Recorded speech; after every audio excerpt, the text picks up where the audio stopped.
What is going on, guys? It has been a long time. Look, I even got a haircut, which is amazing because I get one of those like once a year. But today, you can't see it. Well, you can kind of see the hood behind me right about there-ish.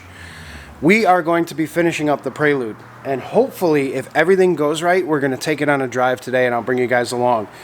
We got a lot of little stuff that we need to take care of on this thing that has just been kind of... I know it's just little stuff and it can be done quick, but we've been super busy lately, which is the usual around tax season. We get a ton of general maintenance stuff comes in during tax season because that's when people can actually afford to fix their cars. So we've been kind of backed up with that, and we've been trying to get to the Prelude, but unfortunately poor Prelude's been stuffed in a corner for the last few weeks. And now we pulled it out. It's Sunday morning. We're going to get on this thing, get all the little odds and ends tied up. I'll show you guys what those are. Then hopefully we'll take it for a ride and see how it performs, see how it feels now that the engine's not rotating completely in the engine bay. So with any luck, we'll get it done. It'll be a good video. Probably going to set you guys up on the GoPro. We'll time-lapse all the little stuff I got to get done. I'll bring you back for the important stuff. And yeah, so here we go. Let me show you what needs to be done on this thing. Alright guys, so the biggest item of contention on this thing right now is filling up this hole.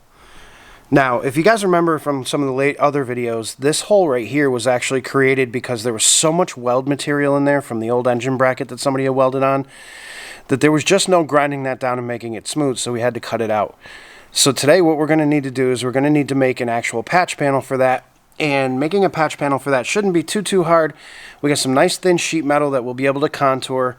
We'll cut out a basic shape in the beginning just to kind of get an idea. Maybe we'll make a little cardboard template of it and do that. And then the next thing we're going to do is we need to shoot a little bit of self-etching primer and some paint on that bracket and the welds so that those don't rust. We're going to try to get some paint that matches the body, but the body's faded and scuffed and scratched and everything else, so it's going to be kind of difficult, but we'll see what we can do. The third thing is we're going to get the power steering reservoir back in, and we need to make a little hose to connect. And of course it's warm out, so the Harleys are out. So I apologize for any motorcycle noise you hear, but it's going to happen. Then we need to put the radiator brackets in to hold the radiator down. We got to tighten up all the clamps and fill the radiator. We have to do an oil change on it. And then we're just generally going to go over every single thing that we did and make sure that every bolt is tight. Like you guys can see, I left some of these, these motor mount bolts are loose. On both sides, including the back, so we got to tighten up the motor mount bolts. We got to make sure the exhaust is tight, change the oil. I think I said that already, but change the oil, and then we got to make an intake for this. Now, where it's going to get interesting here is the throttle body comes up, and the old intake went over the radiator hose.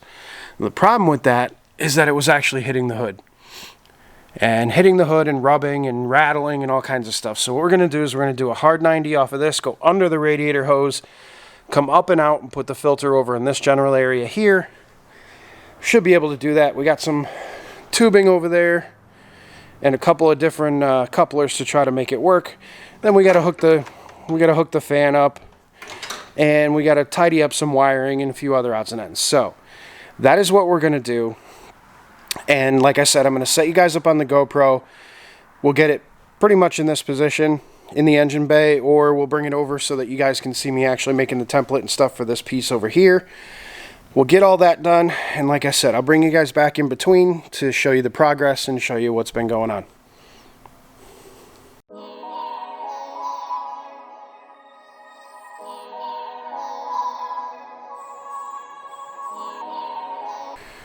So here we go, we got our basic template made now, just out of some cardboard, and you can see we still have a little hole down there that we're going to have to take care of, but we're going to take a piece of metal, we're going to cut it a little bit bigger so that we can move it and shape it and do whatever else we need to do with it. But that's the basic template. So now I'm going to head over to the bench, we're going to mark it out on some steel, and we're going to cut it out.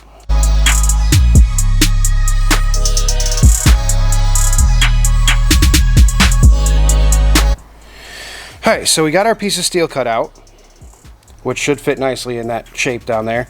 Now what we're going to need to do, see if I can do this with one hand for you guys, is we're going to need to get this basically tack welded into position down here at the very bottom, and then we're going to start molding and shaping the rest of this to fit properly. So I'll start with a tack right down at the bottom here so I can still get a little bit of movement with it.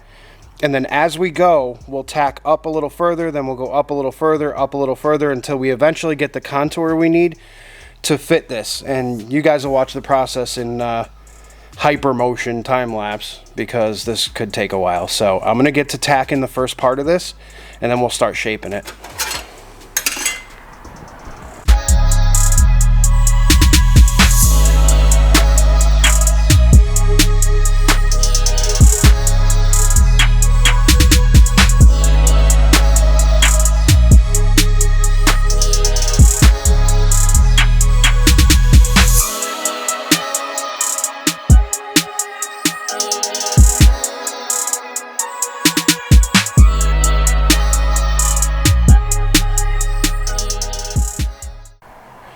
Alright guys, so there's the patch all welded in, and you can see we've got, you know, some minor imperfections down here. There's a little hole right here, there's a little hole here, there's a hole. We're not too worried about those because we're going to fill this with seam sealer, and like before, we're not actually trying to hide anything specific, but right down here is starting to rust away. So the more we weld into this stuff, the more we're going to end up having to replace of the actual strut tower. And all we're basically going to do is we're going to prevent that from happening. I've already sprayed it with a, you can see it's starting to turn a little black. I've already sprayed it with a rust converter. So we'll stop that rust in its tracks. And being that this particular section right here is not structural, we're just going to fill it with seam sealer like the previous, you know, the factory did. So if you can see that the factory seam sealer is still right in this general area right here, if it'd focus on it. There we go. Yeah, the factory seam sealer is actually right there. So we're going to just do more seam sealer. We'll seam seal all the way up here, all the way around. We did manage to get all of that stuff up there sealed up. So we're good to go. The patch fits perfectly. I don't know if you could see, but it actually matches the contour of the strut tower. So it's not going to look too awkward once there's some seam sealer in there. And then on the back side of it, there's a whole bunch of undercoating and seam sealer and everything else. And so what we'll do is we'll hammer all that stuff shut. We'll get it good to go, and then we'll throw some seam sealer back there too. Now, we could go crazy and cut this panel straight across here, straight down here, and all the way across the bottom half and make a whole new section for it. But I don't think it needs that. I think it needs just a good, strong patch that's going to, you know, be better than what was there. And this is obviously much better than what was there. So all you body guys, if you're cringing right now, I apologize, but this is how we're going to take care of that. We're going to seam seal that up front and back. We'll throw some undercoating on it. We'll paint it. We'll prime it. We'll do the whole nine, and it'll look amazing. Trust me.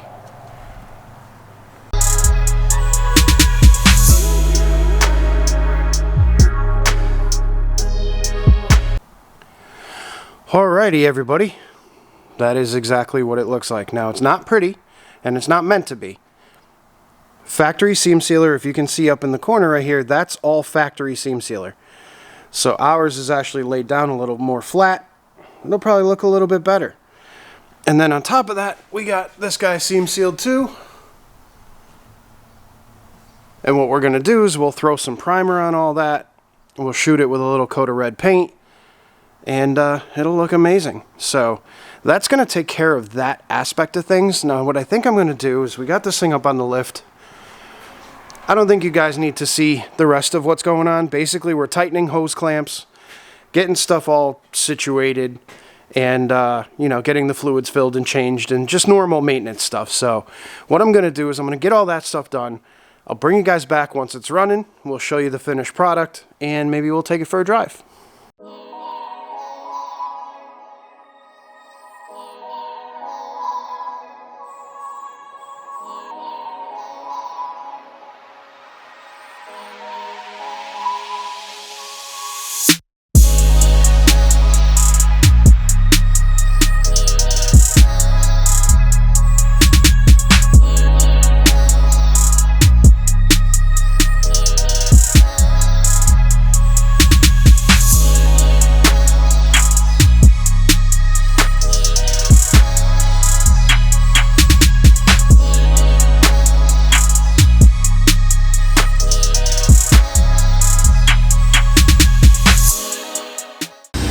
Alright boys, so there it is.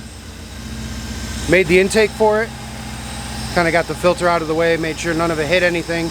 The intake used to go up and above the radiator hose thingy, bobber. Yeah, it used to go up and over that, and it actually hit underside the hood right in here. So we took care of that, fixed that, made a new intake for it. So that's good to go. Intake air temp sensors down below in the bottom where you can't see it. Makes it look a little bit cleaner.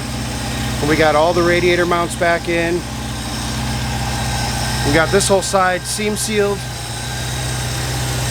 Shot a coat of red paint on it. Looks a little out of place because it's a little brighter than the factory color, but that'll dull out over time and it'll look totally fine. So we got that done. All the motor mount bolts are super tight. Everything's good to go. We still need to get a piece of hose for the power steering return line because we actually had to cut that in half to get it freed up from the old garbage crap that was in here. So still got to do that. There's an exhaust leak. I don't know if you guys can hear it or not, but there's an exhaust leak underneath. We got to get a gasket for it. And there's something massively off in the tune that needs to be fixed. Once this thing warms up, it starts to idle at like $2,000. It does all kinds of crazy stuff. So it's got a K-Pro in it. We could probably retune it, no problem. Fuel pressure's looking good. Got about 50 PSI at idle. So I think we're good to go. I think we might take it outside and take a quick ride around the parking lot, see how it does. All right, boys. Well, I would film me. She's a little dark out, so you'll just have to settle for the gauge cluster.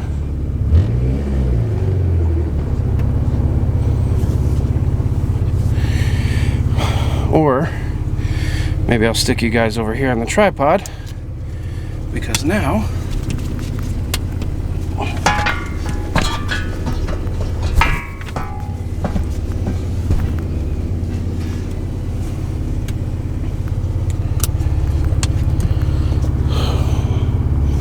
alright, let's see. Gotta fix that power steering.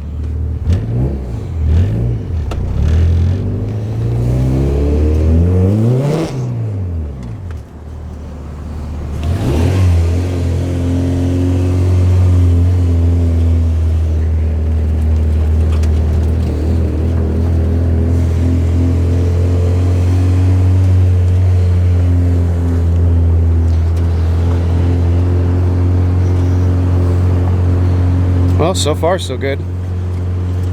Get it out of first gear here in a sec.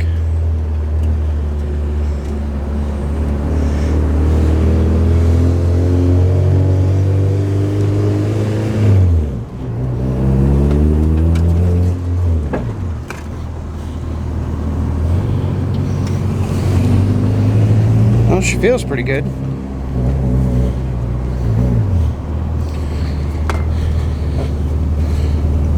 Go around the building again. As we are driving.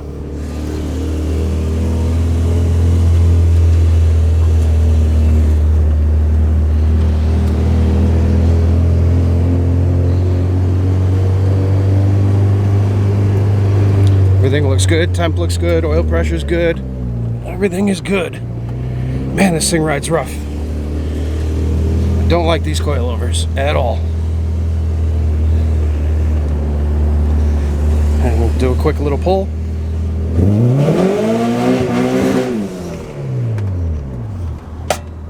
Oh yeah, she moves.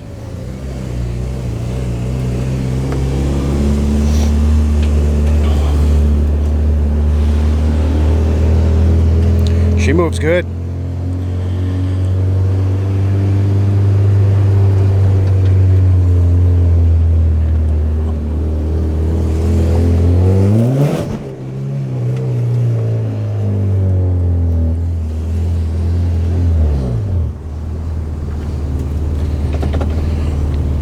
Well then, this thing's got super bright lights in it. Well, there you go. It runs, it drives. It's actually got quite a bit of power. Kind of surprised me a little bit there, but we got a couple more odds and ends we got to do on this thing. There's a massive exhaust leak. Let me turn the microphone around here. Hold on a second. All right, now that you guys can hear me, we got a couple things we got to do on this thing. We got to fix a massive exhaust leak. We got to put the power steering back together. Like I said, that line, we had to chop it in half to get it out of the original bracket. But this car's come a long way. Before, if you did what I just did on that last pull, the engine would have spun around in the engine compartment. So everything feels super solid. The shifts feel super solid. This car is great. Right now it's idling at about 1100 RPM. Everything's looking pretty good. So few little minor touches and this project is done and ready to go back home. So I'm excited, and I know the owner, Justin, oddly enough is his name, is going to be very excited as well. Interesting project. Took a little bit of time, but you know what? We got it done. We got it right. There are no rattles in this car whatsoever. This thing is quiet as can be. There's no clearance issues with the exhaust. There's no more exhaust scraping on the ground. There's nothing. It works like it's supposed to. So hope he's happy with it. Hope you guys enjoyed the video series on this K-Series or K-swapped Prelude. Kind of a unique build. Don't see too many 5th gen Preludes with them, but thank you so much for watching. Hit that subscribe button. Make sure you hit that like button for me, and if you can, hit the little bell so you get notified when I post new videos. We post kind of haphazardly, so it's a good idea to catch the notification. But all right, guys, well, we'll see you on the next project, which don't know what that's going to be yet, but have a good night, everybody.